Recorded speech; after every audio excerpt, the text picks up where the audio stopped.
have difficulty climbing stairs, gardening, even walking, especially uphill, or running, there's a good chance you could benefit from calf stretching. First, we're going to target the gastrocnemius. You really don't want to be feeling the stretch in the lower calf or in the arch, but in the upper calf. First, assume a standing position with both hands against the wall, with one foot in front of the other, and the heel firmly on the ground. And your back leg, which is the target leg for the stretch, pointed roughly straight ahead, so your kneecap is facing the wall and your toes are pointing towards the wall. Alright, let's take a closer look at the foot position. We don't want to be slew-footed or duck-footed like they might call in the South, and you don't want to be too pigeon-toed either. You want to be roughly straight ahead, 12 o'clock, maybe slightly to 12:30 when you're doing this stretch. Okay, so we talked about foot position. Now let's talk about the knee position.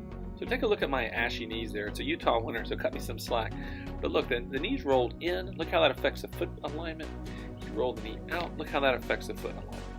So it basically lowers the arch and raises the arch. What we want to do is find that point right in the middle where the arch isn't collapsed too much. It's not risen too much. We'll look at that in a side view here in just a second. So if you're in the correct position, the black dotted lines will roughly be in line with the kneecap over the second toe, as demonstrated here. So take a close look at the black line just above the arch. See what happens to the arch and the black line as the knee rolls in and as the knee rolls out. It lowers and it rises. So again, we're going to find that point that's roughly in the middle.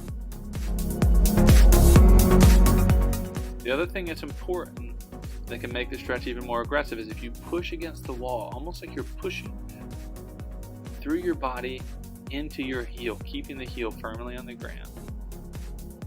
Said another way, you want to have very little weight through your toes. You want to have almost all your weight in your heel. You can do this with both legs at the same time, but more often than not, there's not enough force to really stretch these stiff calf muscles with two legs going at the same time. Okay, so now let's shift to the lower calf. Everything else is the same, except for we unlock the knee. And ideally, we unlock the knee to about 45 degrees. So you should make sure to feel it in the lower calf, below the gastrocnemius, not here, and not in the arch either.